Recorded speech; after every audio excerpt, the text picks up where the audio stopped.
Hey, we've got a problem here.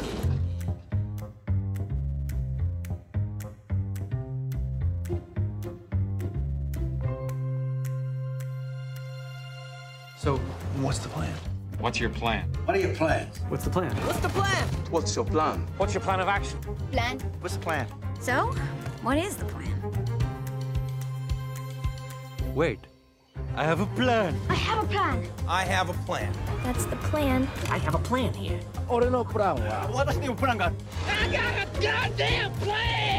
This plan's gonna work. Master Plan, Phase 1, Side A.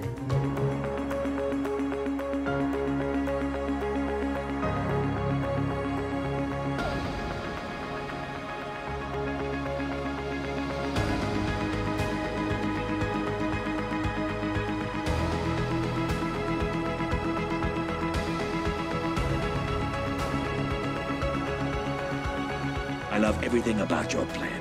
भाई इससे कहते हैं planning. What's it say? It says, I love it when a plan comes together.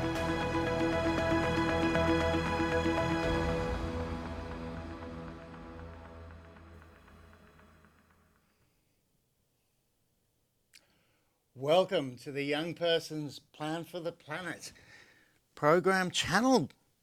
And you're back, Holly. I am. Welcome back. You've been in thank Germany. you. I have been about a month now. So I know, it's incredible. Yeah. And you were playing frisbees, I was playing frisbee. I was over there for the World Under 24 Ultimate Championships. developing a team spirit. Absolutely. Yeah. And did you win? Well, we didn't come first, or we didn't win the overall, but we did actually win or tie first for spirit of the game. Spirit of the game. So you did win team spirit. Well, we won something, yeah. So, Which is an Absolutely. integral part of Ultimate because it is self-refereed. So Fantastic. it was that at least. Fantastic. Well, look, thank you and welcome back. Today we've got an absolutely jam-packed program. So we've actually got schools from India. We're about to get schools from Kenya, from Mauritius, and we're going to talk a bit about the Mauritius conference I've just come back from. We've got a number of awards. We've got all of our Australian schools, and we've actually had some more schools joining over even the time you've been away. So, Lots to catch up on then. look, there's a lot to catch up on, Yeah. both for you and for the students. So, what we're going to do is focus on a couple of things today. The first one is really about how all of the work of the students helps us actually turn the planet around. So you know what I mean by turn the planet around.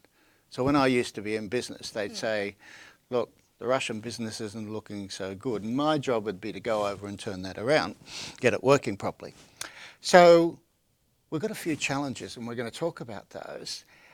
However, the key is what we're doing is actually tackling those challenges and turning the planet around in the same way we turn a business around. Sounds good. So we're going to talk about that, and I'm going to do a little bit of an overview for everybody on how that works. And I'm going to talk about a few little projects that probably not many people have heard about and show you how much impact they've had already. And we're going to look at the winning video from Mauritius. We're going to look at some of the work that the team in Singapore and Pimlico were doing in mentoring. We have Dr. Bobby Serini, who's going to talk about her experience in mentoring. It's going to be fun. Looking forward to it. Terrific. So the first thing we'll do is actually start with our acknowledgement to country, which we always do when we kick off the program, and just acknowledge that the fantastic work that our Indigenous peoples have done in Australia for over 65,000 years in actually building a sustainable country. So we want to acknowledge that up front, and they've actually set the scene for all of the work we're doing on the Sustainable Development Goals. So thank you, and we'd like to acknowledge all of that work and the continuing work that they are doing in terms of establishing a sustainable country, planet, but also the work that the students are doing. Now, let's look at the program. Firstly, we'd like to welcome everybody. Secondly, We're going to go through the latest news, and we've had a whole lot of prizes as well. Well, you've just come back from Mauritius, haven't you? I've come back from Mauritius, and we've got the prize-winning team who are Suk Deo, and we've got their video. But we've also won some other prizes, and I'm going to go into that in a sec. And that's for different teams around different countries and all the success that they've had. We're going to look at that, turning the planet around one project at a time, and talk about some of the projects that can make a difference, the importance of mentoring, and I think that'll keep us busy. Well, we better get to it then. We better. We better. So let's start off just looking at the issue of how one small project, one small plan can actually make a big difference to the success of achieving a sustainable planet. So let's look at our first slide. These are just some of the impacts of the program already. We'll just talk about our prize winners. Suk Deo, the State College in Mauritius, have won the YMPP prize for the best project and best video. And wait till you see it, it's really exciting. Vina Nair, who's down in our, school in Victoria, has just become a finalist in the India-Australia Business Community Awards. And that's for her work in developing the program into India. And we've already mentioned the Rajiv Gandhi Science Centre. They won the award for Best Program Implementation. So the way they actually operated the program in Mauritius won the Best Quality Award for Mauritius, and they're all about to go to Japan and compete in the international awards. Fantastic. And we have Rahan Raphael, who has won the Bard Memorial Community Service Award in Victoria. So they're all of the awards that we've won over the last 2 months. And so the team that are heading over to Japan, Yes. is the program they're going to compete in there, is that part of, or is that all connected to this young person's plan for the planet? It is. program? Well, they'll be actually talking about the program in Japan, and we've got a project that we're actually working on now where we're looking to link up our school teams in Japan with Australia teams, actually looking at a particular area and a focus on energy. So, we're hoping that our teams, when they get over to Japan, can link up with those schools. Lots of opportunities for students and people to get involved in that. Look, there is. And so let's just talk about how each of these projects can make a difference. So if we look at our first slide, I wanted to put this one up first because, do you know when this picture was taken, Holly? Not a clue. Okay, 1969. Do you know what happened in 1969? Is that the moon? Absolutely, absolutely. So this was the first I don't know time. my history though. It was the first time that we actually saw the planet like this. So it's pretty exciting to think that 50 years on, we're now starting to build on the progress that we actually saw 50 years ago. So let's just talk, we jump onto the next slide. What we can see is the progression of development, of technology change. And you see the rocket down there. That's sort of 2 phases ago. That's when we got to the moon. And it's really interesting to see how all of that work has actually contributed to the development of the next phase, which was electronics, and then the next phase, which is where we're up to now and what all of our students are working on, which is sustainability. So let me just show you a couple of projects that some of which you might have heard about, but some of which you might not, and just show you the impact of each of those projects. So these are all the challenges that we've got. So we know about these, and sometimes people feel a bit overwhelmed with them all. And we've also got these fantastic opportunities, which you can see. So often people think, how can my little piece make a difference? So if we go to our next slide, I want to talk about 6 projects, really briefly. First one's the man with a plan. I'll show you how one guy with one plan changed the world. The second one's the Blue Box. Have you ever heard of the Blue Box? I don't think I have. No, I don't think you have either. The next one's what I call the Altar app. Next one's the Zap game. Next one's a drop-in centre, and next one's Rubbish Road. You heard of any of those? I can't say that I have. I don't think I'm you- not sure, but I don't think so. So you will have heard about the man with the plan. So if we just jump onto our next slide, that was John F. Kennedy. And so in 1961, I think it was, he said, we're going to go to the moon. Now, the only tricky bit about that was they didn't know how they were going to get there. So they needed a plan. They needed a plan, and that's what they developed, but they also needed the technology.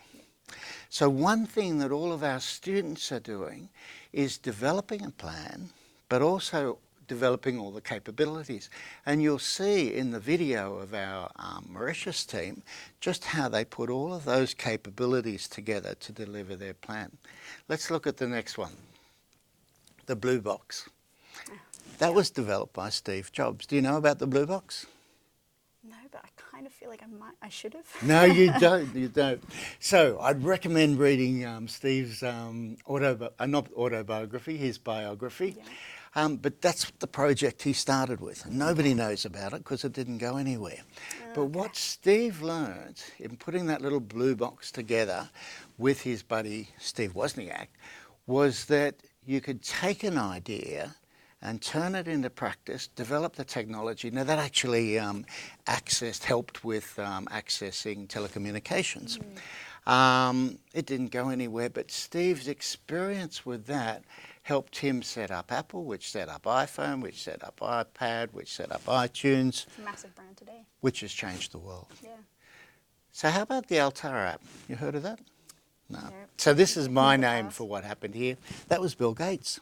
Okay. So his first project was actually developing a little application, we'll call it. That'll be how we translate it now. He developed a little app with his buddy that helped actually take a simple computer, a project computer, that you actually had to switch little sort of buttons on the front to actually do all your programming. So if you wanted to program it, you actually had to put switches. So they developed an app that actually automated that. And that was Okay. the beginning of Microsoft, Yeah. which is then expanded out to the Bill and Melinda Gates Foundation. And they're doing fantastic work around the world. Altar app, nobody knows about. Blue Box knows about. How about the Zap game? Well. Elton. Elon Musk. Yeah. This was his first project. It was a little, let me see, just a program, a little application, a game application, developed that in South Africa. And Elon won a prize with that. We've seen some of our prize winners. That allowed him to have the confidence to, then he travelled to Canada, then he went off to America and developed PayPal, SpaceX, Telsa. Didn't actually realise he was behind PayPal. Well, Or it's involved quite in it. interesting, the work that he'd done. So he was looking at a financial application with another team, and they were sort of working together.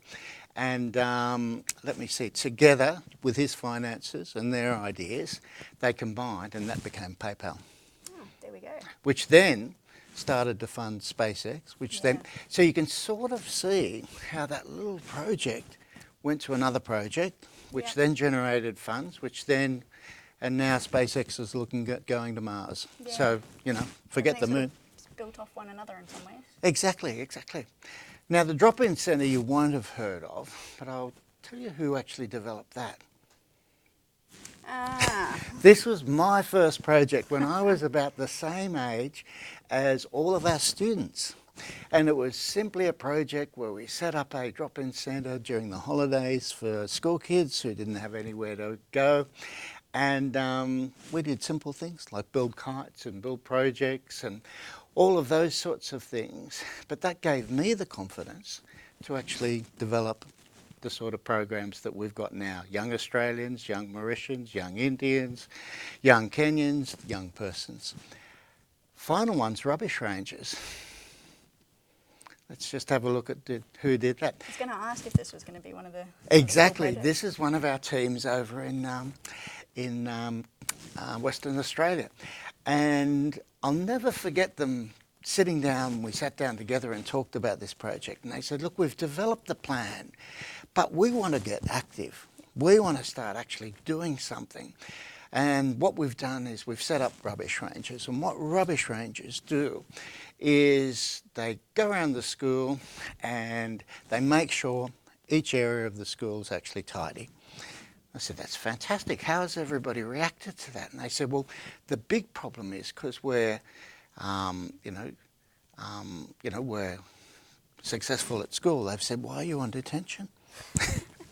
And they then explain about the program. So that sort of spreads out and everybody understands the program. Yeah, so that little project. starter.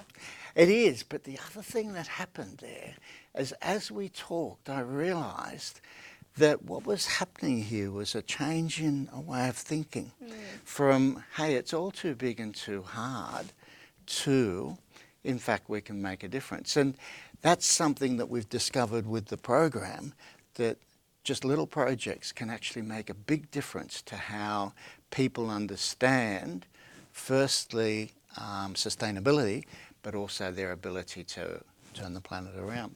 So let's just talk really quickly about how that works in the bigger picture of the Plan for the Planet.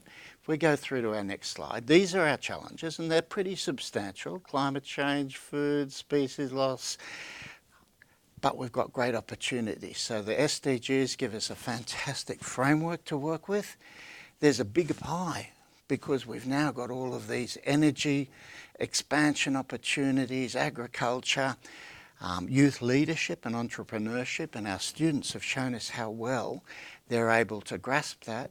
And this mindset shift, it's a tricky one to get your mouth around that, and that's all about a shift in attitude that our rubbish rangers discovered. So let's look at how that impacts on the world. We go through to our next slide.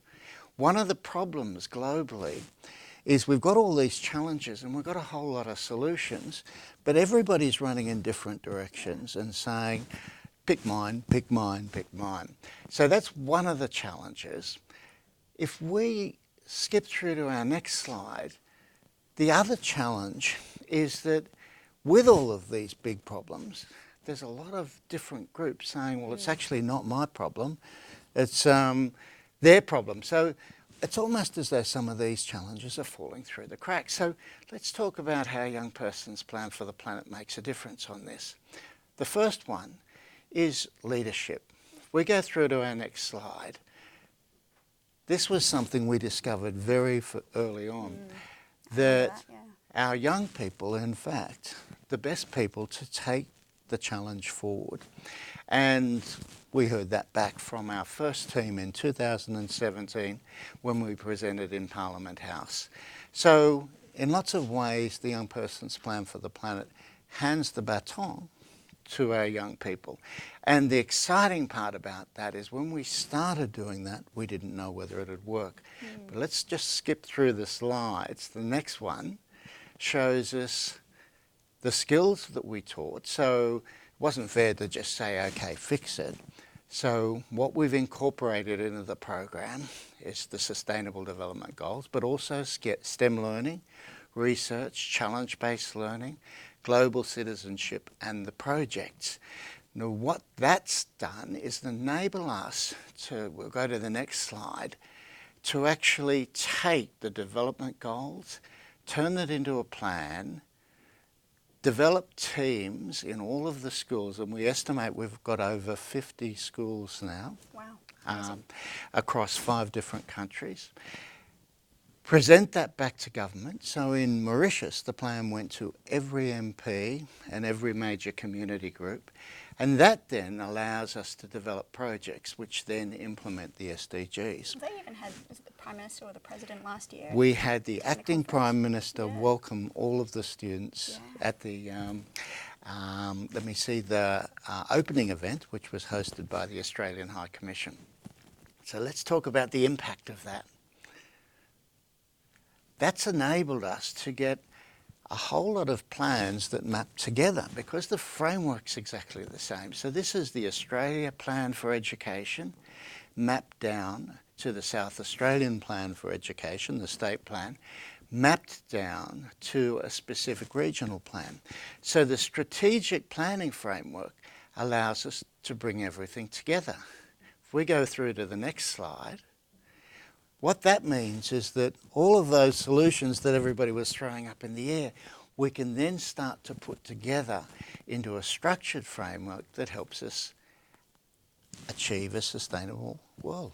Yeah, so I mean, we're really trying to streamline things, but in some ways as well, if we think about SDG 17, partnership for the goals, Exactly. collaboration is such a big part of this. Well, if we go on to our next slide, that's exactly what we found. First thing, there's a changed attitudes. So with our students, and our students showed us this, everybody went from, look, this is a bit overwhelming, to now I've got it, and now I want to do something about it. But that also led to the next slide, which basically we found that business people and government wanted to work together because our young people were actually leading the charge. And I'll just show you the next slide, which shows you how many organisations are now supporting the Young Person's Plan for the Planet. So all of that work of the students in actually kickstarting, putting these plans together, this is the Young Mauritians Plan for the Planet, and actually implementing your projects has meant that we've been able to bring together a whole lot of organisations. And the last slide, and that's meant that we've been able to take that to other countries. So we're delighted to announce that we've just received tremendous support to take this into, we're planning about 50 schools in Mumbai in India. We're looking at Kenya, and I know that you've linked in with Kenya, and Paul's just gone back there. Singapore, we're going to have a look at their workshop with Pimlico in a sec, and there's quite a number of other countries that are already kick-starting, and Mauritius is just absolutely nailing the program. And I was just over there looking at all of their projects that they've implemented this year, and they're really exciting. And we'll have their winning project well, actually, why don't we look at that now? Awesome. Because it's really So exciting, and you can see how the SDGs are actually being turned into reality. So let's have a look at that video from Sukhdev, and also the all of the work that Ravi Gandhi Science Centre has done to make the program successful in Mauritius and then win that quality award. So we want to acknowledge that, and let's have a look at that video from Sukhdev.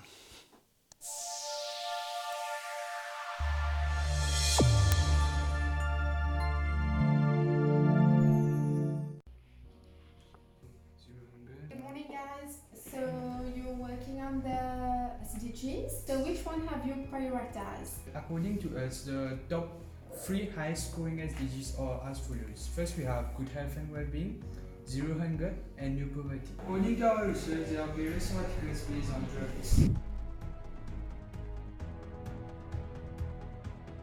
We have come to the conclusion that drugs is the most important and urgent matter to be noted, so we have decided to work on the SDG 3 good health and well-being, focusing on one drug abuse.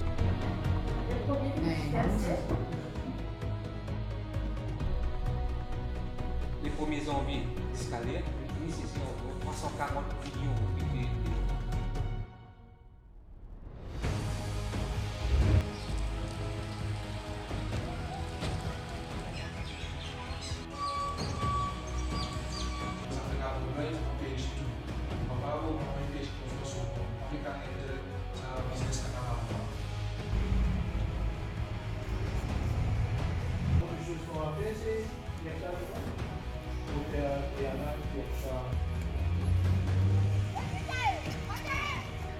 Quel est le type de la drogue que vous connaissez? La drogue chimique.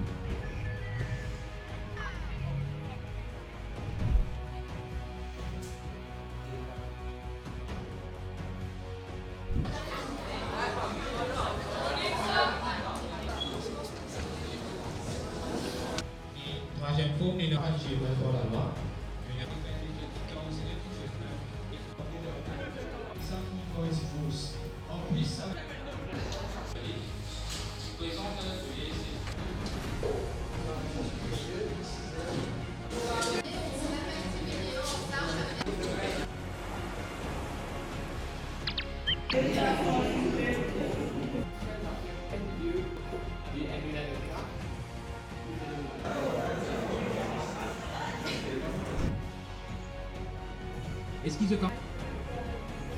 Oui. Et beaucoup n'est.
Bobby, welcome. Thank you. Great to be here. Nice to see you, Holly. No, likewise. Welcome back from Germany.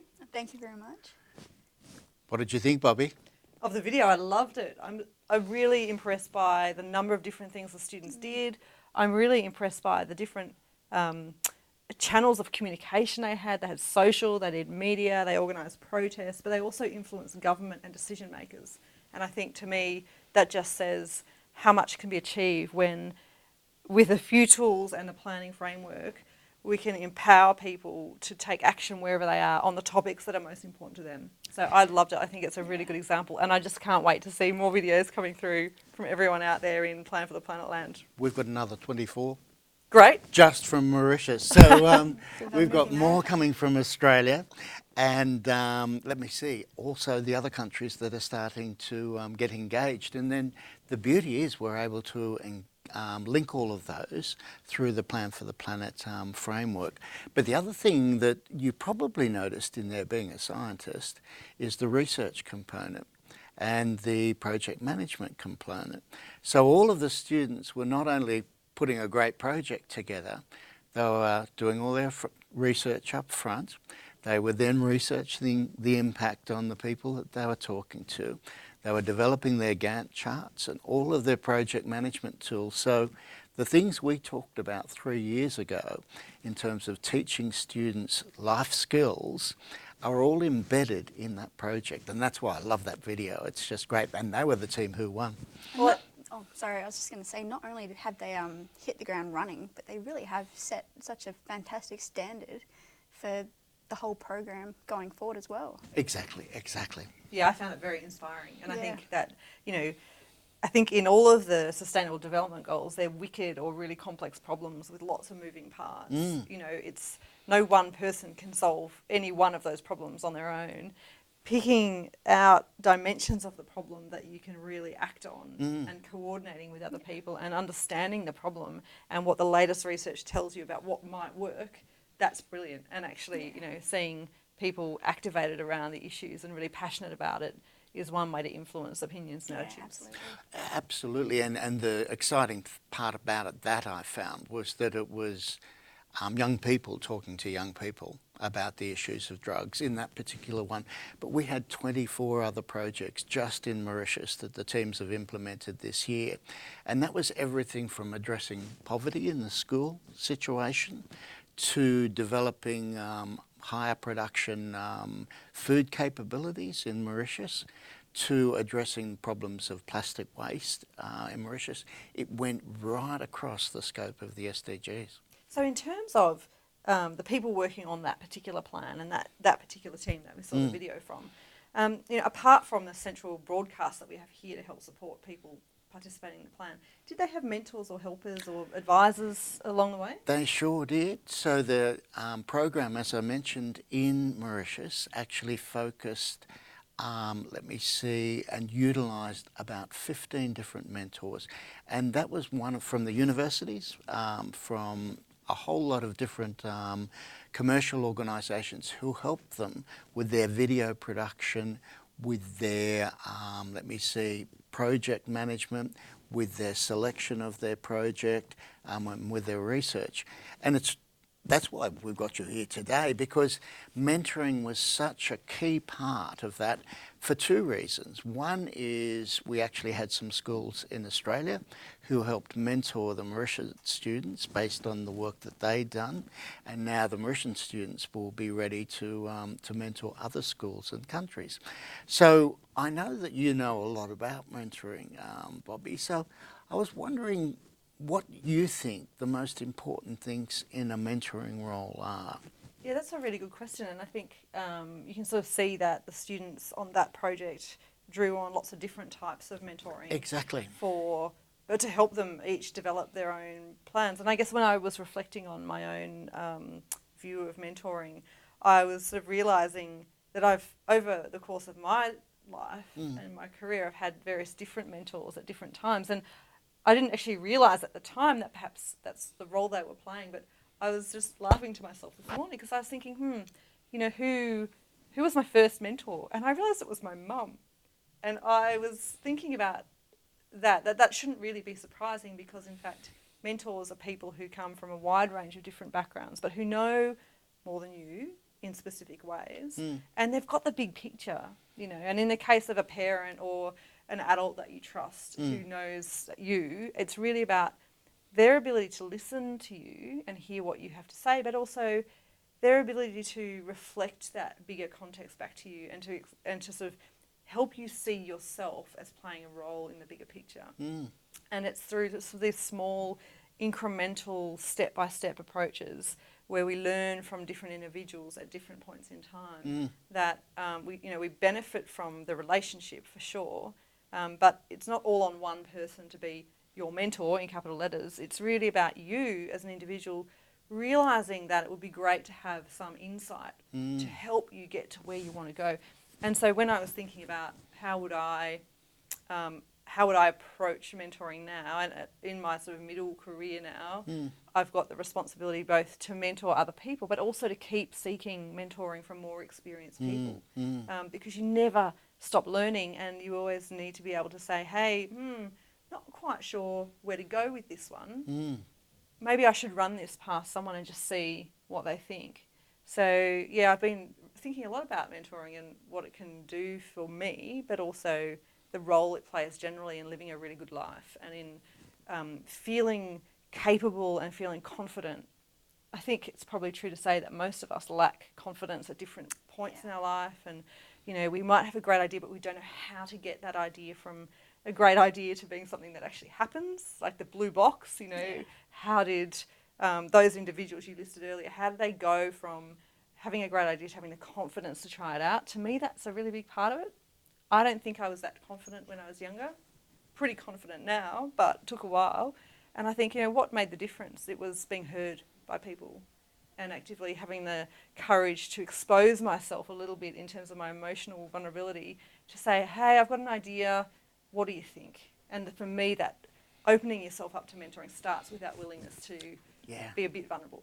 And it's really interesting because talking to all of the schools, particularly in Mauritius last week, what happened was exactly that. So the schools had an idea. They took their plans from the year before.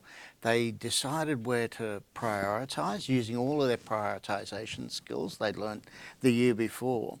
But then once they developed their concept, what was very interesting is how many other different organisations, support people they brought in to turn their plan into action. So they actually pulled in a lot of mentors, a lot of areas of expertise to actually help them build the project. So it's a really good point, because you can have an idea. If you've got a structured approach to it, then people come in and they support, and as you said, they mentor. Our team in Shenton, in Western Australia, were just delighted to link up. We had a video when they were a Zoom call when they were first kicking off about how to develop a project, and exactly. So the whole changing the planet, turning it around, was about a plan, an idea, and then seeking out mentors and supports to turn that into reality. And a lot of it was having that structured approach that meant these guys know what they're talking about. And that's what we saw with all of the plans in Mauritius and in Australia, with the Shenton team and the other teams who are working on the project. So it's really interesting. I wanted to ask you as well, your role as a mentor, because a lot of our students now are starting to be mentors to other schools and to other countries.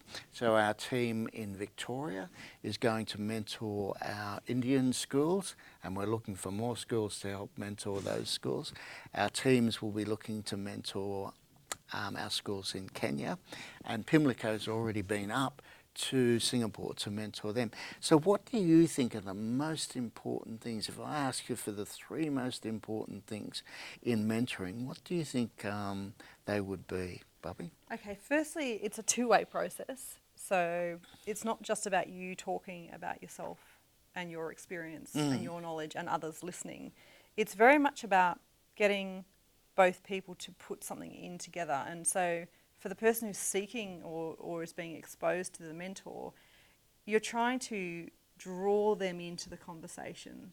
And so you've got to go in well prepared. So the second thing is you go in well prepared to any mentoring encounter. And part of that preparation is asking yourself, what do I have to offer to this? You know, what can I give to this process? Is it because I've got It's a relationship. It's a relationship. Do I have more experience to bring to this? Do I have... It's partnership, isn't it? Well, SDG 17. It can be, it can be. And it can also be very challenging because you don't always hear what you expect from someone. So a school in India is going to have a really different social world, a different way of behaving, different interactions. So you would go in as a mentor, I think. You would go in having done a bit of research into what's it like being a school student in India, in this region, with this particular school. You want to be as well informed as you can about who is this person or this group of people who you're going to be working with, because partnership it's a long-term relationship. It's hard work in that you've got to keep maintaining it. You can't really just pop in and out, and the friendship and the vitality and the ideas grow from regular interactions that are creative. And to be creative together, you need to trust each other, and to trust each other you have to get to know each other. And so when I think about preparation, it is what do I have to bring? What do I know about what the need from the other side is? And what can we do together? Where's a comfortable space to start with? Because from little things, big things grow. As we see from the Mauritius video, it's really possible to kind of take on the world, but you've got to start somewhere. Yeah. Start small, think big. Yeah. So it's about partnership, it's about preparation, so understanding where the other team's coming from, and it's about working together. That's really what mentoring is about. Well, that doesn't sound too complicated. It actually sounds like what most of our teams have already been doing within their own teams, and now they're just taking that to other countries, other schools. It's really interesting, and the fantastic thing is, because of our advances in technology, We can actually do that over the web, through Zoom. So all of our links with Mauritius and Australia, with Australia and India, with Mauritius and India, we can do through Zoom, and we can establish that relationship remotely.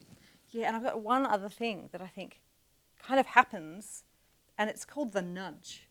So that when you're in a mentoring relationship with a person or a group of people, that really your insight just helps to shift the mind or open up the ideas a little bit. And so interaction by interaction, nudge by nudge, and this is the same principle I think that comes to any relationship. It is an idea that takes hold in someone else's mind, or a reflection that opens up the way they see the problem, that can make the biggest difference. And so, and I take the example of if you're not feeling very confident with your idea, and you come in saying, I've got this idea, I don't know if it will work, I should probably just put it on the shelf, no one wants to help me with it. A small nudge can be as simple as someone saying, hey, I know a community centre that's doing a project like that, why don't you go down and meet them? And it just opens up a tiny little possibility, and down that pathway you can go and become confident by using the resources and the people around you. It helps people sort of ignite that spark. Yeah, I think so. Yeah, and see things that you don't otherwise see. Yeah.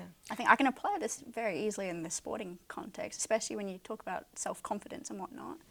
You know, my coaches were undoubtedly my mentors, and even playing at the elite level, they really sort of helped me sort of understand and recognize that, yeah, you're an elite athlete, yeah, you can do these different things, and you can train this way and that way. And so for me, I mean, that really helped sort of guide me in sort of approaching my training or my campaign and whatnot. So it's, yeah, I guess you can apply it in so many different areas, but it's also just so powerful, or can be so powerful, if you get the right mentor. Absolutely, and I think the other thing is there are lots of people who are out there who are keen to mentor our students, and that's what we found with all of the projects and all of the planning. But what you were saying, Bobby, just reminded me of a meeting I had about 3 years ago, and you might remember this one, and there was actually, a lot of people don't know this, but it was Bobby, myself, and Professor Graham Durant. And I don't say this very often, but it was a really good meeting. It was a really good meeting. And what we're talking about is the concept of the Young Australians Plan for the Planet. It was our very first meeting. We had a spark of an idea, and here we are in 5 countries, with hundreds of students actually working on the program. And you know the interesting thing about the project in Mauritius, they did an analysis, and there are 100 students working on those 24 projects, but they worked out that the reach of those projects through media, through the different schools they were talking to, actually went out to 100,000 people. Wow. So it's pretty amazing how the spark of an idea can develop into a program like this with a team working together. And you think of all the mentors and support organisations we've had to take this through to the point we're up to now, but also make a lot of difference. And that's all about turning the planet around. So I just wanted to mention that and say, thanks for that meeting 3 years ago, Bobby. You're welcome. It was just a little nudge, but look. It was just a little nudge, but look where we are now.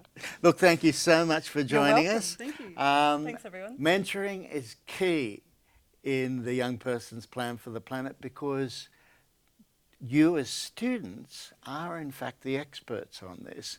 We've put a structure together, but you've made it happen.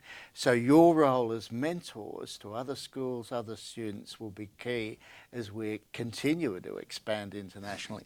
Thank you, Bobby. We better sort of tidy up, I reckon, Holly, otherwise we're going to run out of time. But look, thank you so much again. Thanks for those insights, Bobby. Anytime. Thanks for that inspiration, that little nudge 3 years ago. Let's go. We're going to have a look now at the video from our team in, let me see, in Singapore and Pimlico, and just give a little insight as to how they went around their mentoring of the Singapore team. So let's have a quick squiz at that, and then we'll do a close and talk about next steps. Awesome. Great. Hey, some bright spot about Singapore is that there's accessible and good healthcare, which consists of low maternal mortality rates, which is that when women give birth to their children, they don't die. Regular healthcare screening, and there's also an agency for integrated care to help seniors access healthcare services. So that was our team, our two teams in Singapore. Pimlico, who went across to Singapore and actually was working with the team there, and they were showing them how to put the Plan for the Planet program together. But I wanted to talk just quickly about a number of the other mentor teams that we've already got in place. If we just go through to our next slide, what we'll see is we've got teams. As I said, we've got our, our teams in Suk Deo who will be able to mentor other teams in other countries. We'll also have our team in Shenton that I mentioned. They are able to mentor our teams in Mauritius. We've also got our team in Pimlico who are mentoring Singapore. So the role of the schools and you as students in mentoring is absolutely critical. Brenda Bella is going to be mentoring one of our new schools in New South Wales, and we're looking for schools who are interested in mentoring our new schools in both Kenya and India. So the role of mentoring is really a chance to take everything you've learned as students and share that with other schools who are starting to join the program. So we've expanded quite significantly in Australia. We're continuing to expand in other countries, and I'm going to put a little question mark and say, hey, watch this space, because there's a few other countries coming online as well. If we go through to our next slide, let's just look at the next step. So one of the things about the program that we've changed this year is schools are able to join the program at any point of time. And the reason for that is we've got different school zones and different time zones and different years. So that whereas previously you started in the beginning of the year and you finished at the end, now schools can join at any time and be part of the program. And we've probably had 4 or 5 schools join even in the last 2 months in Australia, as well as our new countries. The second thing is make sure that you tune into the YouTube broadcasts each month, because they'll give you an update on how the program's going, and also these important areas such as how to make projects happen, how to make your plan, put your plans together, and how to mentor other schools. And then the final thing to look at is one of the new innovations we're going to be developing over the next month is Plan for the Planet clubs in school. I like the sound of that. Yeah, it's great. And you know where that idea came from? One of the students? Exactly, one of the schools. No, not me, not me. So this is the great thing, as Bobby said.